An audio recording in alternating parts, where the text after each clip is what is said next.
สบายดีทุกคนสบายดีมื้อนี้กำลังสีเดินทางไปหาอาจารย์แปะเนาะบ้านแกงหมอวัดแกงหมอวะเมืองสังทองเด้อพี่น้องเด้อมื้อนี้ไปขอพรน้ำเพิ่นพี่น้องเนาะกำลังเดินทางออกจากบ้านเนาะแล้วเฮามาติดตามไปนำกันว่าไปทางเมืองสังทองเด้อพี่น้องเด้อวัดแกงหมอว่าซั่นเนาะไปขอพรหลายผู้หลายคนกลับไปหาเพิ่นว่าโอ้ไปมานะค้าขายร่ำรวยมีเงินมีคำเนาะก็ถือว่าขายปังๆว่าซั่นๆเนาะแต่ว่าข้าพเจ้าก็สิลองไปเบิ่งเทื่อนึงนี่แหละกำลังสิลองไปหาเพิ่นเด้อพี่น้องเด้อทางวัดแกงหมอทางเมืองสังทองเพิ่นเด้อพี่น้องเด้อนี่กำลังสิเดินทางไปหาอาจารย์แปะเนาะไปก็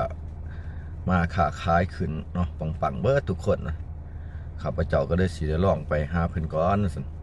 เนาะมาเทื่อค้าขายมานดำด้วยคือคนอื่นขึ้น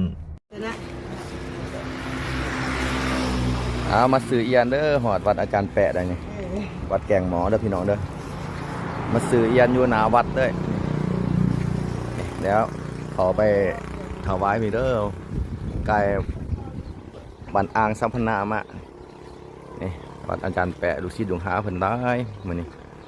คือว่ามือวันขาดมือวันศีลเนาะมื้อนี้เนาะศิษย์หลวงหาเพิ่นมาหาหลายมื้อนี้กินข้าวเปียกข้าวปุ่นอยู่นี่ก็แม่นเต็มสระอยู่นี่เบิด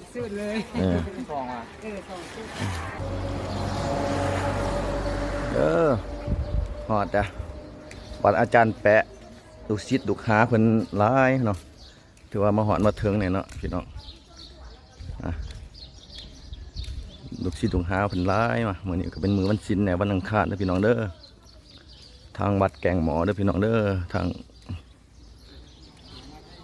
แมนเบิร์ดลูกศิษย์ลูกหาเพิ่นมาเต็มกุฏิเลยพี่น้องถือว่ามาขอพรนะพี่น้องเนาะ